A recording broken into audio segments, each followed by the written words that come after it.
Hey guys, this is Braminc for CardRunners.com, and today I'm going to bring you a heads up super turbo quickie on full tilt poker. $20 buy-in. Not tons of action at the higher stakes, so it's going to be just a lot more convenient to make some low stakes videos if I'm going to choose full tilt for now. Nice to see the old software. Nice to see the avatar still intact. And the action's not great.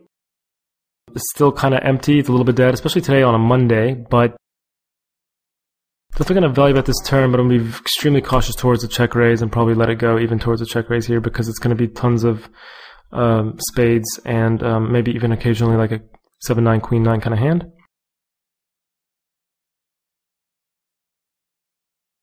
I think something people may not do enough of, especially like more quote-unquote beginner players, is to raise limps with more hands. Like even King 10 is kind of a no-brainer, but even with hands like King 8 suited and Queen 10, Queen 9 suited, I think I've seen a lot of players do it wider than that for value, but I think that's and I think that's fine. But if you're not doing it with some of those hands I just mentioned, then you're certainly too tight.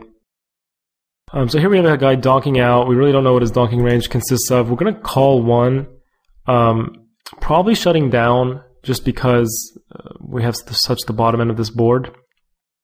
You could do this with 10x, King X, and hearts though. So there's definitely some hands out there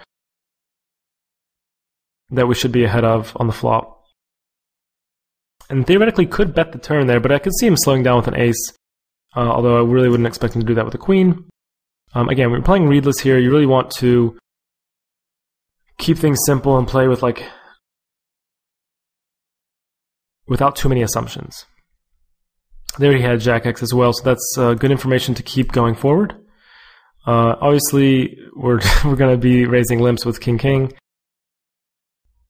kind of hoping that he would not give us as much credit since we did it last time. But if he doesn't have anything, he doesn't have anything. It's a flop. I don't always bet bottom pair, but when I do it on boards where a lot of draws, and gut shots, and straight draws can be available, since those are the kind of hands that bottom pair might be able to get most value out of. Now, this being a pretty bad card for gut shots and pairs and other straight draws, I think I have to shut down here, and I'm probably almost certainly going to fold to a river bet.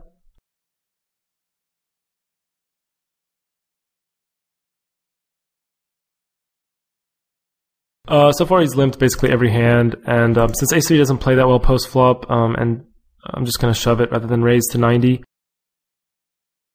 Also, another issue with raising to 90 or not raising at all would be the fact that it doesn't really play, sorry, not that it doesn't play well post, but that so many hands have such good equity against Ace-3. Tons of hands, basically everything has 45% equity.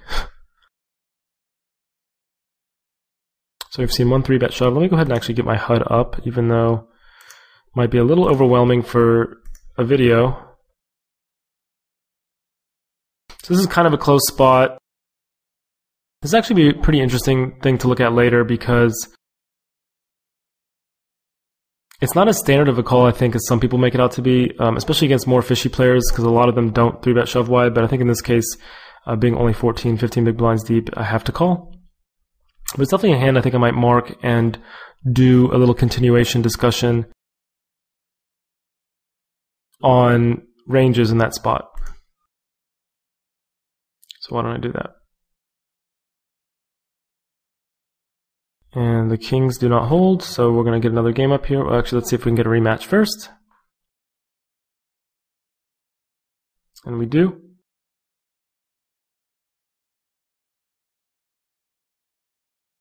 So we've seen him 3-bet shove twice or 3 times, and he hasn't really folded out of position. There's his first fold out of position, so his VPIP being 100 was a little bit interesting. Even over a sample of just 6 hands, it's somewhat likely that he's going to be playing too loose. He also limps a lot, and now is doing a 3x raise, so it's extremely likely that this guy is going to be giving us a lot of good spots later because he does not seem to have some of the most basic fundamentals. Ace-Jack is a hand I'll just be 3-bet shoving most of the time. I like to 3-bet non-all-in with it when I have a dynamic of 3-betting a lot, especially 3-betting non-all-in a lot. But otherwise, if you're playing against people who fold too much or flat almost exclusively, which is kind of how fish play, then non-all-in kind of puts you in more difficult spots, again, versus a range of hands that's going to have pretty good equity, and obviously they will also have position on you. 2-6 is a thin open. A lot of people advocate raising ultra wide in hypers. I'm a little bit on the side of somewhat tighter. In this case, I actually wouldn't mind folding 2-6 since the guy doesn't fold many of his big blinds in the first place. But again, our samples are a bit small, so we're not going to jump to too many conclusions just yet. Really gross board for a C-bet. Had we C-bet the board and just gotten called, it would be a great board for barreling. However, it's really hard for me to rep anything at this point, so I'm just checking it down. Hopefully he has like ace-jack or something, or ace-2 or ace-something where I just sucked out. Ace-7 is a borderline raise over limp type of hand. I don't hate it and I don't love it. And leading here and check raising are both going to be like really profitable, I think. So I'm going to check raise and just get it in because I think he might get frisky with queens and hearts because I didn't raise pre, so it's not super likely for either of us to have an ace on that board.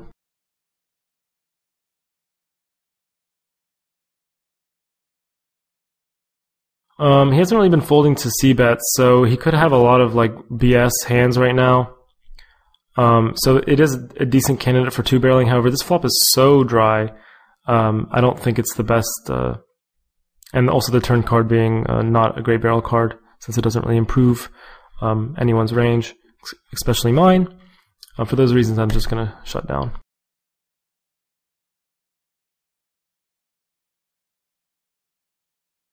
And again, ace-4 suited, 15 big blinds, even up to like 17 big blinds, I'll probably be shoving those kind of hands versus limps.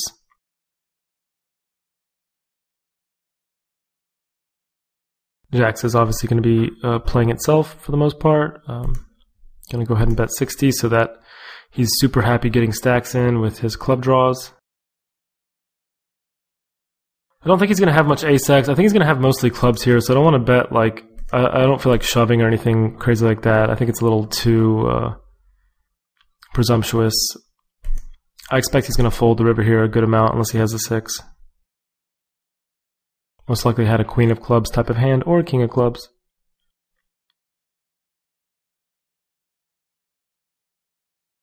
Go ahead and mark this guy fish. He's not like the worst player I've ever seen, but queen 9 here. I think I like raise. I mean, it's really actually close between raise fold and a raise call, depending on the player. Versus most players would be a standard raise call. Versus this guy, really not sure anymore because he hasn't 3-bet too little or too much, and he kind of had it the couple times we saw his hand. So it's a little bit. He's 3-bet, yeah, 25%. So.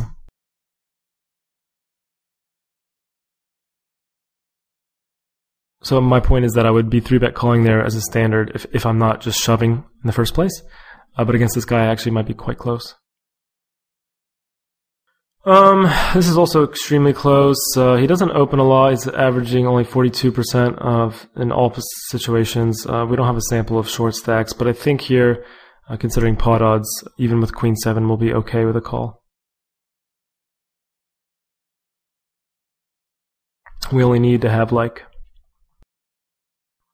What's 120 out of 200? Not good at quick math.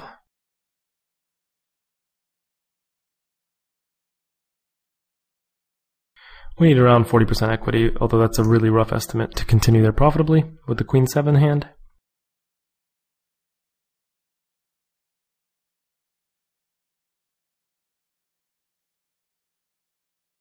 So he's beginning to 3-bet a bit enough where we can start considering incorporating a bit more of a limping range. It's not like a super high 3-bet range, but ace-2 suited is not a hand I would be limping very often. It's a hand I would be raised shoving against someone who's 3-betting 30%. I'd be limping more the jack 10, 10-8, whatever kind of hands. He's going to most likely have quite a bit of a bluffing range in his 3-bet range when his percent is this high. Even though it's kind of a small sample, it's just much more likely than not. In this case, he doesn't have a bluff. He does have ace-8 off, so it's also it's always going to be somewhat possible over just a couple games like this that he's picked up a lot of hands, and that's why his 3-bet is a little bit on the higher side.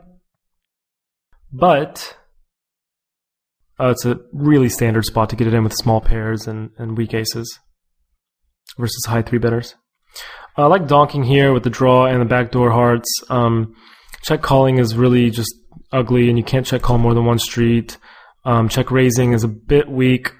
Here he min raises, so I don't know that really means a lot. I mean, it could be just 10x, jack x kind of stuff, obviously, but it also could be a lot of other things.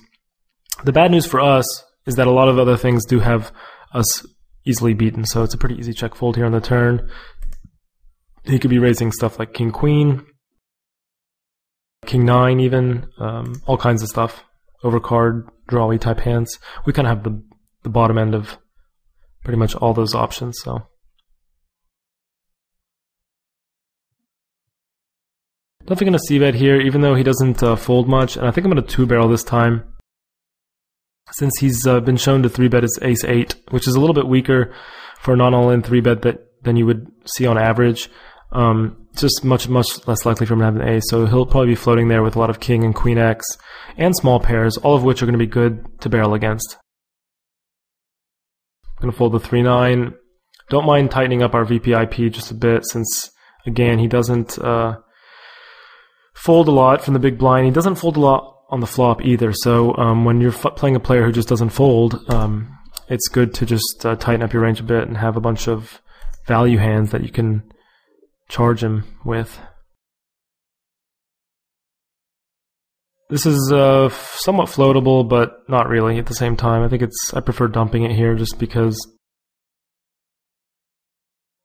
it's a flop that people check back a lot without, a decent hand. So his range might be a tad bit stronger, and it's a board that we can't call turns on basically ever unless we hit an ace. Even when you hit a diamond, I mean, you're going to be. I guess you'll have to call some bets there, but it'll be really kind of gross. So.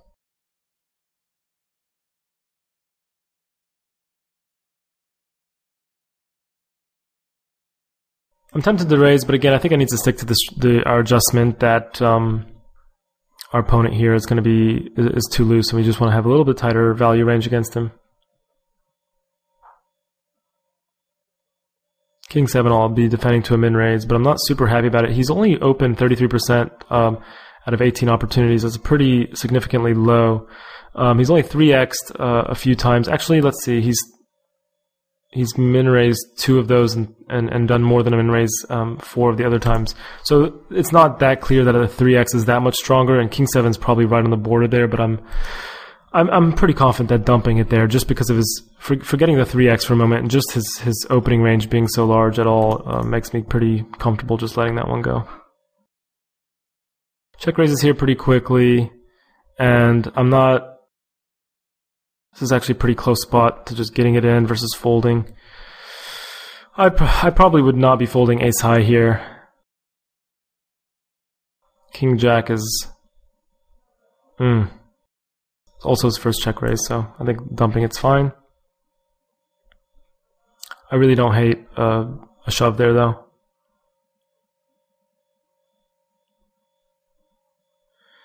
And I think this is a decent hand to shove with. He doesn't fold enough, again, in any other spots to really make min-raising 9-6 all that desirable. Since that's a hand that, would have a lot of equity when people fold too many flops or fold pre-flop too much. I'm going to go ahead and try limping here with 10-4. We haven't actually tried a limp yet, and at this stack size, I think shoving is really, really bad, and min-raising is also going to be pretty bad, so definitely worth a try here to see how he reacts. Works out this time. 7-3, I'm just going to go ahead and dump. Dumpy wumpy. Jack 4, I'm not going to be calling anything with.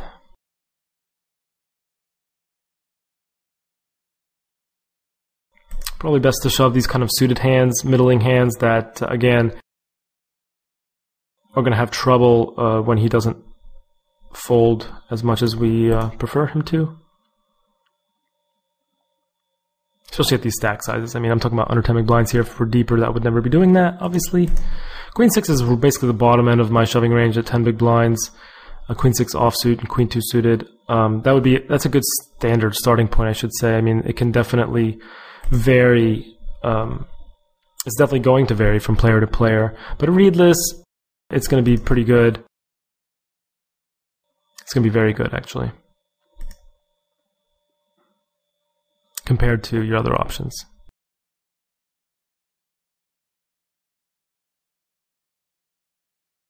So the player is sort of revealing himself to be a guy who doesn't fold a lot. He makes a bit of moves. He's a little bit of a 3-bet percentage going on there. He's got a bit of a check-raising tendency going on there. And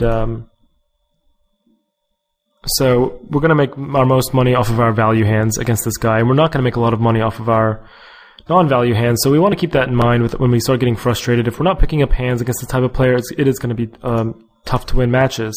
But you really want to try to lose the least when you don't have too many cards, and wait for your spots, because they'll definitely come against this type of player, even though they really haven't so far in our short match here. So thanks guys for watching. This is Braminc for CardRunners.com. Want to see your hands in the quickie?